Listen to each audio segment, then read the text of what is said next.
রাধে রাধে, নমস্কার বন্ধুরা। আরও একটি নতুন ভিডিওতে আপনাদের সকলকে স্বাগত জানাই। তো আজকে আমরা চলে এসেছি গোবর্ধনে মানসী গঙ্গার তীরে প্রাচীন চাকলেশ্বর মহাদেবের মন্দিরে মহাদেবকে দর্শন করতে। আর সেই প্রাচীন চাকলেশ্বর মন্দিরের সঙ্গেই রয়েছে প্রাচীন সনাতন গোস্বামী পাদের ভজন কুটি, আর তার সঙ্গেই রয়েছে গৌরনিতাই মন্দির। তো এই চাকলেশ্বর মহাদেব হচ্ছেন আজ থেকে 5000 বছর পুরনো মন্দির। সেই দাপর যুগে ভগবান শ্রীকৃষ্ণ যখন লীলা করে গেছেন তখনকার এই মহাদেব, চাকলেশ্বর মহাদেব এখনও বর্তমানে এই গোবর্ধনে মানসী গঙ্গার তীরে রয়েছে। তো এর পাশেই রয়েছে সনাতন গোস্বামী পাদের ভজন কুটি। এটা হচ্ছে 500 বছর পুরনো মন্দির। আর তার সঙ্গে রয়েছে গৌরনিতাই মন্দির। এই মন্দিরটাও 500 বছর পুরনো মন্দির। তো এই সনাতন গোস্বামী পাদ ছিলেন আমাদের 6 গোস্বামী পাদের প্রথম বয়োজ্যেষ্ঠ গোস্বামী। ইনি মানে সবার বড় ছিলেন ইনি, সনাতন গোস্বামী পাদ। তো যারা রাগানুগা মার্গের ভজন করেন, যারা আমাদের গৌড়ীয় বৈষ্ণব সম্প্রদায়ের ভজন করেন, তারা অবশ্যই 6 গোস্বামী পাদকে চেনেন আর জানেন। আর যারা ভজন পথে এখনো আসেননি তারা হয়তো 6 গোস্বামী পাদকে চেনেন না। তো এই 6 গোস্বামী ছিলেন আমাদের বৃন্দাবনের শিক্ষাগুরু। তো আমরা রাগানুগা মার্গের ভজন পথে এসেছি, কি করে ভজন করে আমরা ভক্তি লাভ করব, কি করে প্রেম লাভ করব, কি করে রাধারানীকে লাভ করব, এই শিক্ষাগুলো এই 6 গোস্বামী পাদ আমাদের ভক্তদের দিয়েছেন। তারা অনেক শাস্ত্র লিখে গেছেন। আর এই 6 গোস্বামী পাদ আমাদের মতো সাধারণ মানুষ ছিলেন না, তারা ছিলেন মহাপ্রভুর সাক্ষাৎ পার্ষদ। নবদ্বীপের এই সাক্ষাৎ পার্ষদ ছিলেন মহাপ্রভুর সঙ্গে। আর বৃন্দাবনে রাধারানী সখী মঞ্জুরি ছিলেন এই সনাতন গোস্বামী পাদ। তো সনাতন গোস্বামী পাদ, রূপ গোস্বামী পাদ, রঘুনাথ ভট্ট গোস্বামী পাদ, রঘুনাথ দাস গোস্বামী পাদ, গোপাল ভট্ট গোস্বামী পাদ, জীব গোস্বামী পাদ, এই ছিলেন 6 গোস্বামী। তার মধ্যে সবার বয়োজ্যেষ্ঠ ছিলেন হচ্ছে সনাতন গোস্বামী পাদ। ইনি এই চাকলেশ্বর মহাদেবের মন্দিরের পাশে বসেই ভজন করতেন। আর এখানেই বসে বসে তিনি বৃন্দাবন ধামের সমস্ত লীলা এখানে দর্শন করতেন। আর একটা করে গিরিরাজ পরিক্রমা ইনি রোজ দিতেন। তো উনি প্রচুর বৃদ্ধ হয়ে গেছিলেন যখন, তখনও তিনি গিরিরাজ পরিক্রমা দিতেন। তারপরে যখন উনি আর চলতে পারতেন না, তবু যখন কষ্ট করে পরিক্রমা লাগাতেন, তখন ভগবান শ্রীকৃষ্ণ এতটাই দয়ালু, তখন আর তিনি থাকতে পারলেন না। তখন তিনি সনাতন গোস্বামী পাদকে দর্শন দিলেন, দিয়ে বললেন, তুমি তো বৃদ্ধ হয়ে গেছো, তোমাকে আর গিরিরাজ পরিক্রমা লাগাতে হবে না। তুমি এখন ঘরে বসে বসেই হরিনাম জপ করো, এখানে বসেই লীলা স্মরণ করো। আর আমি তোমাকে একটা শিলা দিচ্ছি, এই শিলাটির ওপরে আমার চরণ চিহ্ন রয়েছে আর সুরভি গোমাতার চরণ চিহ্ন রয়েছে। তো তুমি প্রতিদিন এই শিলাটি একবার করে পরিক্রমা করবে, তাহলে তোমার গিরিরাজ পরিক্রমার ফল হয়ে যাবে। তখন এই সনাতন গোস্বামী পাদ সেই শিলাটি পরিক্রমা করতেন। কারণ যখন বৃদ্ধ হয়ে গেছেন আর চলতে পারছেন না, তখন এই 21 কিলোমিটার গিরিরাজ পরিক্রমা লাগানো আর সম্ভব হয়নি। তিনি এইখানে বসেই ওই শিলাটিকে পরিক্রমা করতেন আর এই মহাপ্রভুর সেবা করতেন। এই প্রাচীন মহাপ্রভুর মন্দির আজ থেকে 500 বছর পুরনো। যখন মহাপ্রভু লীলা করেছেন তখনকার মন্দির এই মহাপ্রভু আর নিত্যানন্দ প্রভু আজকের না, ইনি 500 বছর পুরনো মহাপ্রভুর সময় যখন সনাতন গোস্বামী পাদ সেবা করতেন তখনকার এই মহাপ্রভু আর নিত্যানন্দ প্রভু। তো এত প্রাচীন দর্শনের স্থান রয়েছে এই বৃন্দাবন ধামে, কিন্তু আমরা বৃন্দাবন ধাম দর্শনে আসি কিন্তু অনেকেই আমরা জানি না। তো এই যে শিলা ভগবান শ্রীকৃষ্ণ সনাতন গোস্বামী পাদকে দিয়েছিলেন, সেই শিলা এখনও বর্তমান বৃন্দাবনের দামোদর মন্দিরে রয়েছে। তো এই রাধা দামোদর মন্দির দর্শনে গেলে এই শিলা কিন্তু আমরা অবশ্যই দর্শন পাই। সেই শিলা এখনও দর্শন করেন ভক্তরা। তো সেই শিলার ওপরে ভগবান শ্রীকৃষ্ণের চরণ চিহ্ন রয়েছেন আর সুরভি গোমাতার চরণ চিহ্ন রয়েছেন। তো সনাতন গোস্বামী পাদ যখন বৃদ্ধ হয়ে গেছিলেন তখন সেই শিলাটি পরিক্রমা লাগাতেন, ভগবান শ্রীকৃষ্ণ নিজে হাতে দিয়েছিলেন। তো সেই শিলা বৃন্দাবনে এলে, রাধা দামোদর মন্দিরে গেলে এখনও দর্শন করা যায়। তো সনাতন গোস্বামী পাদ এখানে বসে বসে হরিনাম করতেন। আর এই চাকলেশ্বর মহাদেব এখানে বসে বসেই সেই হরিনাম শুনতেন। তো আগে তো আর এত বাড়িঘর ছিল না, এত লোকালয় ছিল না। আজ থেকে 500 বছর আগে সব জঙ্গল আর জঙ্গলে ভর্তি ছিল বৃন্দাবন। তো তখন এখানে খুব মশা ছিল।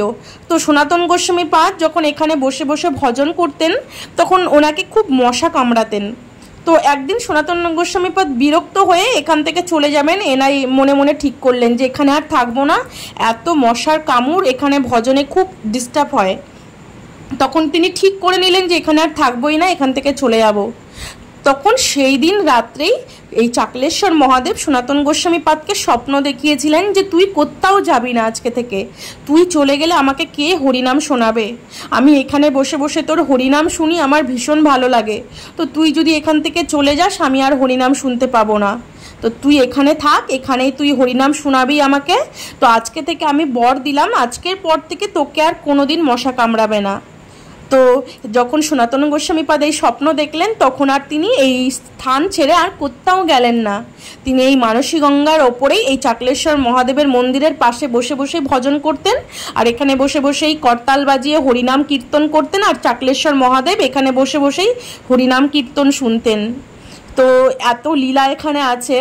তো সেই সনাতন গোস্বামী পাদ ইনি সাধারণ মানুষ ছিলেন না আমাদের মতো, তিনি সাক্ষাৎ রাধারানী সখী মঞ্জুরি ছিলেন। তো আমাদের মতো সাধারণ মানুষকে ভজন শিক্ষা দিতেই তারা আমাদের মতো সাধারণ মানুষ হয়ে এসে ভজন সাধন করেছেন, সিদ্ধি লাভ করেছেন, আমাদেরকে শিক্ষা দিয়েছেন যে এইভাবে ভজন করো তাহলে অবশ্যই তোমরা রাধারানীকে পাবে। এই জন্যই রাধারানী তাদেরকে সাধারণ মানুষ করেই পাঠিয়েছে, যাও তোমরা যদি এইসব ভজন শিক্ষা না দাও তো আমার ভক্তরা কি করে আমার ভজন করে আমার কাছে আসবে।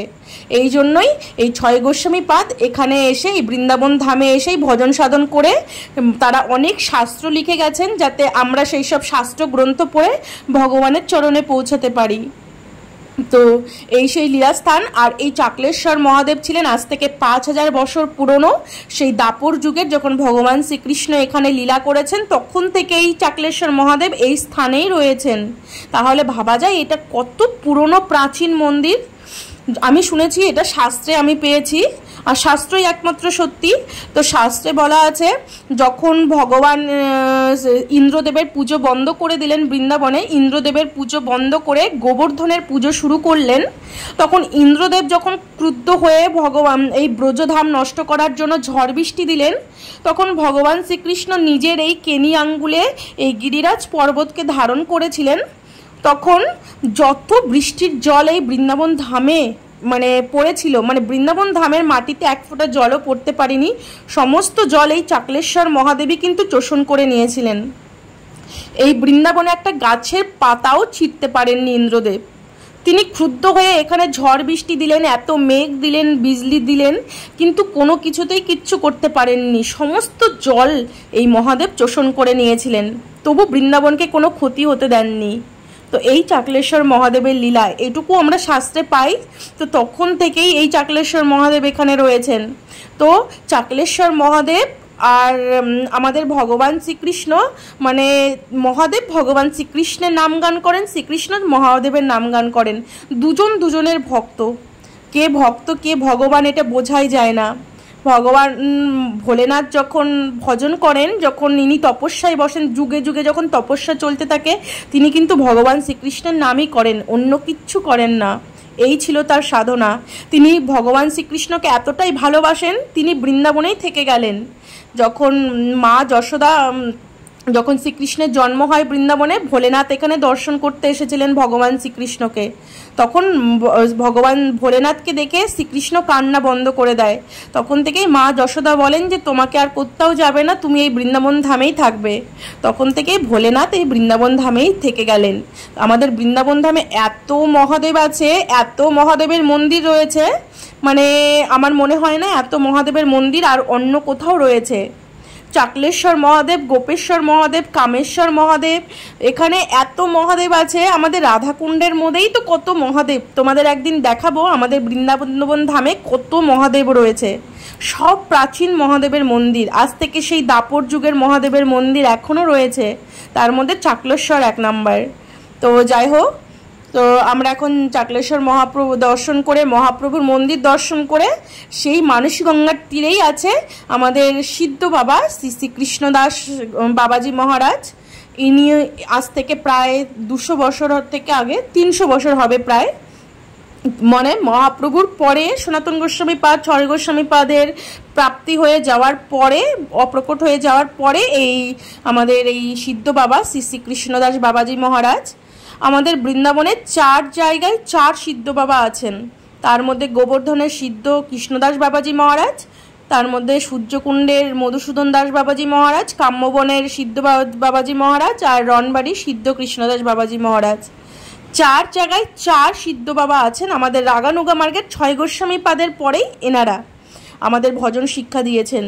তো এই সিদ্ধ বাবা এই মানসী গঙ্গার তীরে বসে বসেই ভজন করেছেন। এখানেই রাধারানী সাক্ষাৎ দর্শন লাভ করেছেন।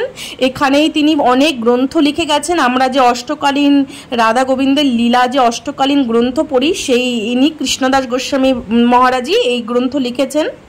তো এনারা সাধারণ মানুষের মতো দেখতে ঠিকই, কিন্তু এনারা সাধারণ মানুষ নয়, সাক্ষাৎ মহাপ্রভুর পার্ষদ রাধারানীর সখী মঞ্জুরি। তো আমরা তো ভজন সাধন কিছুই জানতাম না। তো এনারা নিজেরা ভজন সাধন করে রাধারানী দর্শন লাভ করে অনেক অনেক শাস্ত্র গ্রন্থ লিখে গেছেন রাধারানীর কৃপাতে।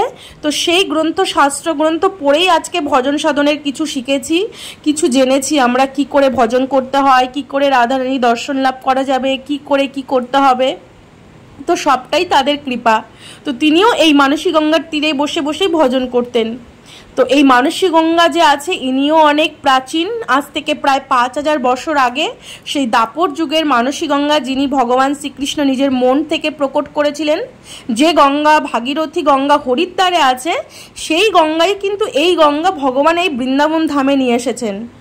তো যাই হোক, এই হচ্ছে আমাদের গোবর্ধনের দর্শনের স্থান। তোমরা বৃন্দাবন ধাম এলে অবশ্যই এইসব স্থানগুলো দর্শন করবে। তো এইসব দর্শন না করলে জীবনটাই মানে সফল হবে না। আমরা মানুষ্য জন্ম নিয়ে এইসব স্থানগুলো দর্শন করলে তবেই জীবন সফল হবে। তো যাই হোক, আজকের ভিডিওটা এখানেই শেষ করছি। আবার দেখা হবে পরের ভিডিওতে। তো যদি তোমাদের ভিডিওটি ভালো লেগে থাকে তো প্লিজ আমার চ্যানেলটি সাবস্ক্রাইব করে আমার পাশে থেকো। তো সবাই ভালো থেকো, সুস্থ থেকো। তো আজকে আমরা এখন বাড়ি ফিরে যাচ্ছি। তো আজকের মতো এখানেই শেষ করছি। রাধে রাধে।